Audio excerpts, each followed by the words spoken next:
विदर्भातला आपली सभा आहे, विदर्भाकडे काय विशेष लक्ष तुम्ही ओबीसीच्या अनुषंगाने देणार?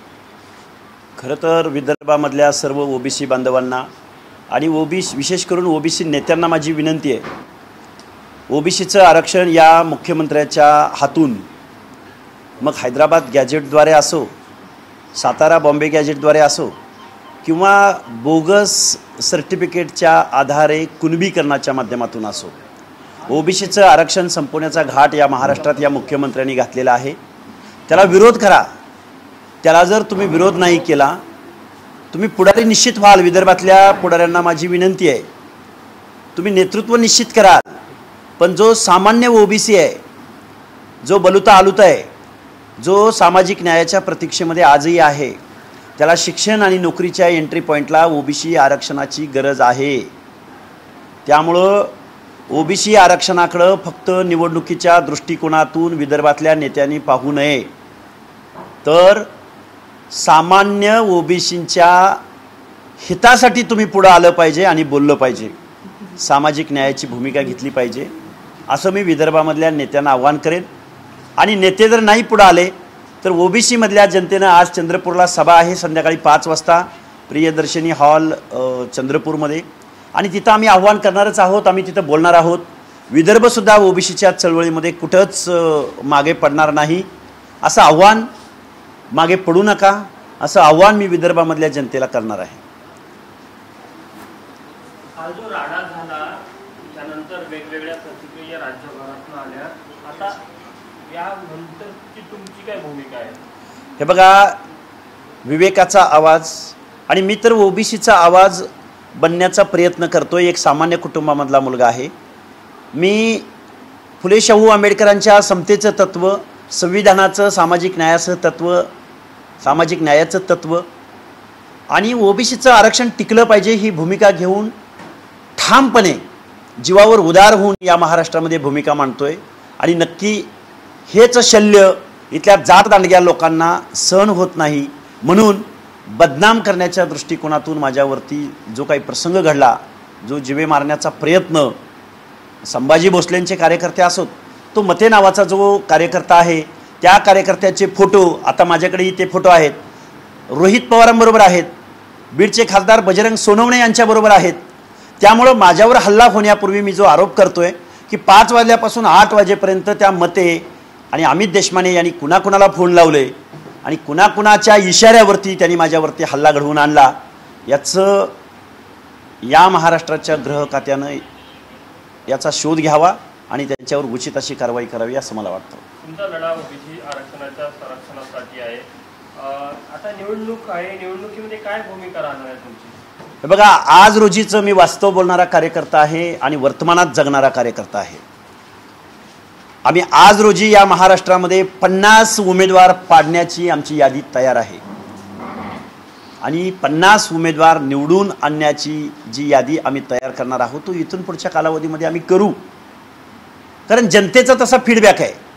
मी ओबीसी मधल्या सर्व नेतृत्वांना मी विनम्रपूर्वक त्यांना विनंती करेन की तुम्हाला त्यांच्या मताची भीती वाटत असेल, निवडणुका जिंकण्यासंदर्भात तुमच्या मनामध्ये जर संभ्रमाची अवस्था असेल, तर मग ओबीसीच्या मतांची भीती या पुढाऱ्यांना, या मुख्यमंत्र्यांना, या विरोधी पक्षनेत्यांना, महाराष्ट्राच्या प्रमुखांना कधी वाटणार आहे? मग तुम्ही या पक्षांच्या मेहरबानीवर किती दिवस नेतृत्व करणार आहात? आणि विदर्भामधल्या ओबीसी नेतृत्वांना माझी सांगणं आहे की दुय्यम दर्जाची वागणूक आजही या महाराष्ट्रातल्या पक्षाकडून ओबीसींना मिळते। ओबीसींना एखादा चांगला ओबीसीचा कार्यकर्ता, हरहुन्नरी नेता जर बोलायला लागला तर ओबीसींना ओबीसी सेलचा प्रमुख केला जातं, ओबीसींना महामंडळाचा अध्यक्ष केला जातं, आणि याच्याही पलीकडे जाऊन एखादा नेतृत्व पुढे यायला लागलं तर त्याला विधान परिषदेवर घेतलं जातं। म्हणजे दुय्यम वागणूक आजही इथल्या पक्षांकडून मिळते। माझी या सगळ्या लोकांना विनंती आहे, तुम्ही फील्डवर या, तुम्ही ओबीसींची भाषा बोला, तुम्ही सामाजिक न्यायाची भाषा बोला, तुम्ही यांच्या मेहरबानीवर जगू नका। उपकार करत नाहीत तुम्हाला नेतृत्व, तुम्हाला तुमचं नेतृत्व पुढे घेतायत। अरे तुमच्या मागे 50 ते 60% लोकसंख्या आहे आणि 50 ते 60% लोकांची भीती शरद पवारांना कधी बसणार आहे? 50 ते 60% लोकांची भीती या गाडग्यासारखं तोंड असणाऱ्या पृथ्वीराज बाबा चव्हाणांना कधी बसणार आहे? 50 ते 60% ओबीसींची भीती. एकनाथ शिंदे, सन्माननीय उद्धवजी ठाकरे साहेब, भाजपचं नेतृत्व, या लोकांना या ओबीसींच्या मताची भीती कधी बसणार आहे? या ओबीसींच्या आरक्षणावर यांची अधिकृत भूमिका काय आहे? याचं उत्तर जोपर्यंत ही माणसं देणार नाहीत तोपर्यंत या महाराष्ट्रामधला ओबीसी या सर्व नेतृत्वांना येऊ घातलेल्या निवडणुकीत जाब विचारेल. 50 उमेदवार कोणते आणि का त्यांना तुम्ही पाडणार आहात? कारण 50 उमेदवार कुणाला पाडायचं हे आमचं ठरलेलं आहे. कारण या नेत्यांनी जरांगेंचं आंदोलन पाळलं, पोचलं, जरांगेंना डिझेल पुरवलं, जरांगेंना पैसे पुरवले, जरांगेंना गाड्या पुरवल्या, जरांगेंना लेखी पाठिंबा दिला. त्या माणसांना ओबीसीनी का मतदान करायचं? ही 50 उमेदवारांची यादी आमच्याकडे तयार आहे. त्या 50 मतदारसंघामध्ये आम्ही जाणार, सभा घेणार, आमची संघर्ष यात्रा निघणार. मग तो राजेश टोपे असो किंवा रोहित पवार असो, मग तो स्वर्गीय RR आबांचा मतदारसंघ असो किंवा आमच्या सांगली जिल्ह्यातला जतचा मतदारसंघ असो किंवा नांदेड जिल्ह्यातले मतदारसंघ असोत किंवा परभणी जिल्ह्यातले मतदारसंघ असोत, आम्ही आमचे 50 उमेदवार पाडणाऱ्या म्हणजे ज्यांना पाडायचं त्या उमेदवारांची आम्ही यादी बनवलेली आहे. आणि महाराष्ट्राच्या विधानसभेमध्ये ओबीसीची भूमिका घेणारे अनेक तरुण या महाराष्ट्राच्या विधानसभेमध्ये दिसतील. लक्ष्मण हाकेला जिवे मारण्याचा प्रयत्न केला तर येऊ घातलेल्या काही दिवसात 100 लक्ष्मण हाके या महाराष्ट्रात उभे राहिलेले दिसतील. लक्ष्मण हाके रस्त्यावरची लढाई लढेल. महाराष्ट्रामध्ये ओबीसी सुद्धा राहतो, महाराष्ट्रामध्ये धनगर राहतो, महाराष्ट्रामध्ये माळी राहतो, अनेक, मी सगळ्यांची नावं घेईन. परत एकदा सांगेन, मी वारंवार सांगतोय, या महाराष्ट्रामध्ये माळी, साळी, कोळी, तेली, हटकर, धनगर, सनगर, वंजारी, लोणारी, परीट, गुरव, घरशी, नाभिक, सुतार, लोहार, कुंभार, बेरड, बेडर, रामोशी, मुस्लिम समाजामधले ओबीसी, कुणबी, आगरी, कोळी, भंडारी, हे सगळे लोक राहतात. अरे मुख्यमंत्री, लाज वाटली पाहिजे आपल्याला. तुम्ही एका जातीचे मुख्यमंत्री आहात. महाराष्ट्रामध्ये इतर लोक सुद्धा राहतात, त्यांच्या वेदना काय आहेत? तुम्ही लक्ष्मण हाकेचा गळा आवळून आणि लक्ष्मण हाके दारू प्याला म्हणून तुम्ही ओबीसीचं आरक्षण संपवू पाहताय. अजिबात चालणार नाही या महाराष्ट्रामध्ये. ते 50 नेते जे म्हटले ते सर्वपक्षीय की काही विशिष्ट पक्ष? सर्व पक्षीय सुद्धा असू शकतात. त्यामुळे एका पक्षाचं असण्याचं कारणच नाही. पण माझ्या या महाराष्ट्रातल्या अनेक पक्षांना माझं सांगणं असेल, जो ओबीसीचा मुद्दा जो पक्ष लावून धरेल त्या पक्षानं ओबीसीचे उमेदवार द्यावेत. आम्ही सांगू ते उमेदवार द्यावेत. महाराष्ट्रामध्ये त्यांना सत्तेत बसवायचं काम सुद्धा ओबीसी करतील. संभाजीराजेंच्या पक्षांना मान्यता मिळाली आहे की आता त्या पक्षाच्या पॅनल खाली निवडणुकीला पुढे जाणार आहे. संभाजी भोसलेनी रजिस्टर्ड, नॉट रेकग्नाइज्ड, रजिस्टर्ड पक्षाला आमच्या शुभेच्छा आहेत. आणि जातीच्या विद्वेषापलीकडे या महाराष्ट्रात इतर जाती राहतात. भोसले महाराष्ट्रातल्या 12 करोड जनतेच्या, जनसामान्यांच्या प्रश्नावर पक्ष जन्माला येतात. एखाद्या समाजाचं प्रार्थनास्थळ पाडून द्वेषातून पक्ष निर्माण होत नसतो. ओबीसीच्या नेतृत्वाला हाणमार करून, जिवे मारण्याचा प्रयत्न करून पक्ष वाढत नसतो. त्यासाठी महाराष्ट्रातल्या पाड्यावरती, तांड्यावरती, वस्त्यावरती, गावगाड्यामध्ये जावं लागतं. सामाजिक न्यायाची त्यांना सल्ला देणं एवढं मला आवश्यक नाही वाटत. शुभेच्छा आहेत त्यांना. आज मुख्यमंत्र्यांची बैठक सुद्धा आहे, शिंदेचा अहवाल आला त्यामुळे. बघा, शिंदे समिती बेकायदा समिती आहे. महाराष्ट्रातल्या लोकांना माझे हात जोडून विनंती आहे, शिंदे समिती ही डिवोटेड समिती आहे का? शिंदे समिती डेडिकेटेड समिती आहे का? आणि अशी आहे असं जर मुख्यमंत्र्यांचं म्हणणं असेल तर स्टेट बॅकवर्ड कमिशनचं महत्त्व काय? स्टेट बॅकवर्ड कमिशन अस्तित्वात असताना अशी समिती का निर्माण करावी लागली? मला वाटतंय अशा कुठल्याही समितीच्या शिफारसी स्वीकारून महाराष्ट्राचा मुख्यमंत्री अशा पद्धतीचा कुठलाही GR काढू शकत नाही।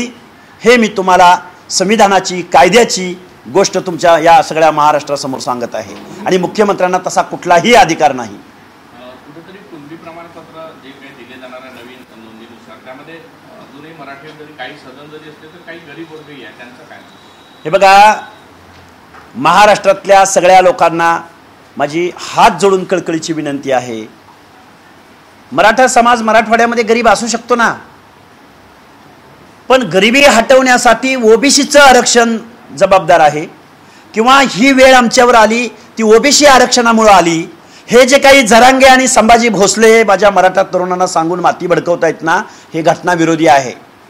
कारण गरिबी हटवण्यासाठी इथं सोशल वेलफेअर आहे, गरिबी हटवण्यासाठी सोशल असिस्टन्स आहे। आणि मग या महाराष्ट्राचे माजी मुख्यमंत्री देवेंद्र फडणवीसांचा कायम दावा आहे की आम्ही 1 लाख मराठा तरुणांना उद्योग दिलेला आहे। स्वर्गीय अण्णासाहेब पाटील महामंडळाचे अध्यक्ष आमदार नरेंद्र पाटील यांचा दावा आहे की आम्ही 1 लाख बेरोजगार महाराष्ट्रात मराठा तरुणांना आम्ही सहाय्य अर्थसहाय्य केलंय। आमदार प्रवीण दरेकरांचं स्टेटमेंट आहे की आम्ही 5,500 कोटीचं व्याज शासन भरतंय।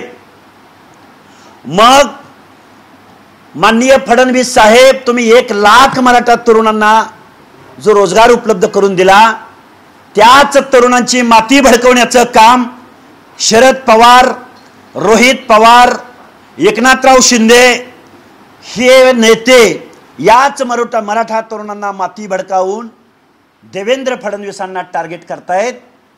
देवेंद्र फडणवीस हे कसे खलनायक आहेत हे रंगवण्याचा प्रयत्न या महाराष्ट्रामध्ये होतोय। अरे देवेंद्र फडणवीसांची या घरापर्यंत पर्सनल अटॅक तुमच्याकडून होतो। हे छत्रपती शिवरायांचं महाराष्ट्र आहे। या छत्रपती शिवरायांच्या महाराष्ट्रात ज्यांचं नाव घेऊन उठसूट नाव घेऊन त्यांच्या प्रतिमेसमोर बसून माता भगिनीवरती अर्वाच्य भाषेत टीका टिप्पणी करणारे नेते, फडणवीस साहेब याचं ऑडिट करा। आहे ना, गरिबी हटवण्यासाठी आहेत ना अनेक प्रोग्राम। शरद पवारांकडे मतं मागायला कुठलंही भांडवल उरलं नाही, म्हणून जरांगे सारख्या माणसाच्या मनामध्ये त्याला सपोर्ट करून राजकीय पोळी भाजण्याचं काम या महाराष्ट्रातला पुरोगामी नेता म्हणवणारा शरदचंद्रजी पवार हा नेता आपल्या पक्षाची पोळी भाजण्याचं काम करतोय। पण याच पुरोगामी नेत्यानं आपल्या घरामध्ये किती पदं घेतली हे या महाराष्ट्राला या शरदचंद्रजी पवारांनी पुढे येऊन सांगावं। जर समतोल प्रतिनिधित्व पुढे येणार नसेल, जर ओबीसींचे नेते पुढे येणार नसतील, अरे खेदानं नमूद करावं असं वाटतं, ज्या शरदचंद्रजी पवारांचा राष्ट्रवादी पक्ष आहे, माढा लोकसभा असो, सोलापूर जिल्हा असो, पुणे जिल्हा असो, सातारा जिल्हा असो, या पक्षाचा बेस वोट हा धनगर समाज आहे। त्या धनगर समाजाचा एकही खासदार या शरदचंद्रजी पवारांनी या देशाच्या संसदेत जाऊ दिला नाही। शरदचंद्र पवार, तुम्ही कुठल्या नेत्याला खासदारकीचं तिकीट दिलं धनगराच्या? जातीवर बोलावं लागतं, कारण धनगराची लोकसंख्या असताना जर तुम्ही धनगराचं नेतृत्व पुढे येऊ देत नसाल तर मग महाराष्ट्रातल्या 18 पगड जातींचं, आलोत्याचं, बलुताचं त्याच्याकडे बघण्याचा तुमचा दृष्टिकोन कसा असेल? शरद पवार हा पुरोगामी नेता नाही, तर शरदचंद्रजी पवार हा प्रतिगामी नेता आहे, सरंजामी नेता आहे, कारखानदाराचा नेता आहे, दरोडेखोरांचा नेता आहे, असं माझं फुले शाहू आंबेडकरांच्या समतेचं वारं प्यालेला हा लक्ष्मण हाके म्हणतोय। या प्रश्नाचं उत्तर शरदचंद्रजी पवारांनी पुढे येऊन द्यावं। ओबीसी समाजाला स्थानिक स्वराज्य संस्थेमध्ये आरक्षण आहे आणि त्याच आरक्षणासाठी मराठा समाजाला ओबीसी अंतर्गत आरक्षण पाहिजे असा एक सूर पाहायला मिळतो। तुम्हाला हे बघा, परत एकदा सांगतो, लोकल बॉडीज मधलं ओबीसीचं आरक्षण गेलेलं आहे, पंचायत राज मधलं ते कोर्टात आहे, गेल्या 2-3 वर्षापासून हिअरिंग होत नाही। अहो, आरक्षण हा प्रतिनिधित्वाचा प्रयत्न आहे संविधानाच्या माध्यमातून। Reservation is equal to representation. Reservation म्हणजे प्रत्येकाच्या घरामध्ये नोकरी मिळणार आहे, रिझर्वेशन म्हणजे आपल्या पुढच्या पिढ्यांचं भलं होणार आहे। जरांगे, असा रिझर्वेशनचा अर्थ नाही। रिझर्वेशन म्हणजे प्रवर्गाचं प्रतिनिधित्व आहे। रिझर्वेशन मिळालं म्हणजे प्रत्येकाच्या घरात कलेक्टर होणार नाही। रिझर्वेशन मिळालं म्हणजे प्रत्येकाच्या घरात झडपी मेंबर होणार नाही. रिझर्वेशन मिळालं म्हणजे प्रत्येकाच्या घरात आमदार खासदार होणार नाही. रिझर्वेशन म्हणजे त्या त्या समूहाचं प्रतिनिधित्व, म्हणजे एक संधी मिळणार आहे नेतृत्व करण्याची, मग ती नोकरीमधली असो किंवा पंचायत राजमधली असो. रिझर्वेशनचा अर्थ कुणी राशनचं दुकान म्हणून घेतला असेल तर ते संविधान विरोधी ठरेल. मुख्यमंत्री महोदय एकनाथराव शिंदे, दरबारी राजकारण करणारे पृथ्वीराज बाबा शिंदे चव्हाण कधीतरी या रिझर्वेशनवरती डिबेट करायला काय संविधानाला अपेक्षित आहे याचं उत्तर द्यायला हा लक्ष्मण हाके तयार आहे. याचा अर्थ मलाच सर्व कळते असं नाही. कधीतरी रिझर्वेशनची पॉलिसी समजून घ्या. पक्षाच्या सगळ्या प्रमुखांना माझं हे जाहीर आव्हान आहे. तुम्ही काल संभाजीराजांवर इतके गंभीर आरोप केले पण त्यांच्याकडून अजूनही काही प्रतिसाद किंवा उत्तर तुम्हाला देण्यात आलं? उत्तर असलं पाहिजे ना. याच नेत्यांना एक मेंढपाळाच्या पोराचा धनगराच्या पोरावर हल्ला करावासा वाटतो. ज्या धनगरांनी या महाराष्ट्रात आमदार खासदार केले, ज्या शरद पवारांना बारामतीत भरभरून मतं दिली, त्याचे पांग पुरोगामी नेता म्हणणारा शरदचंद्रजी पवार असे फेडतो. रोहित पवार ज्या कर्जत जामखेडमधून आमदार होतात तिथं धनगरांचं मतदान घेत नाहीत. जातीवर बोलावं लागतं. प्रवर्गाची भाषा बोलत असताना आम्ही प्रवर्गाचं नेतृत्व करतोय, ओबीसींचं नेतृत्व करतोय. जोपर्यंत लक्ष्मण हाकेला नामोहरम केलं जात नाही, लक्ष्मण हाकेला बदनाम केलं जात नाही, मला अपेक्षित होतं यांच्याकडून हल्ला होणार आहे. तसा प्रयत्न याच्या अगोदर झालेला होता. मला अपेक्षित होतं गाडी फोडली जाईल, गाडी जाळली जाईल, तोंडाला काळं बेरं फासलं जाईल. पण ज्या लक्ष्मण हाकेनं कधीही कुठंही कुठल्याही हॉटेलमध्ये कधीही कधीही कृत्य केलं नाही ते कृत्य माझ्या तोंडामध्ये घालण्याचा, मला बदनाम करण्याचा केविलवाना प्रयत्न या झुंडशाहीनी, या जातदांडग्यांनी केला. त्यांना माझ्या सदिच्छा आहेत. अशा प्रकारे तुम्ही ओबीसीची मुवमेंट, ओबीसीची चळवळ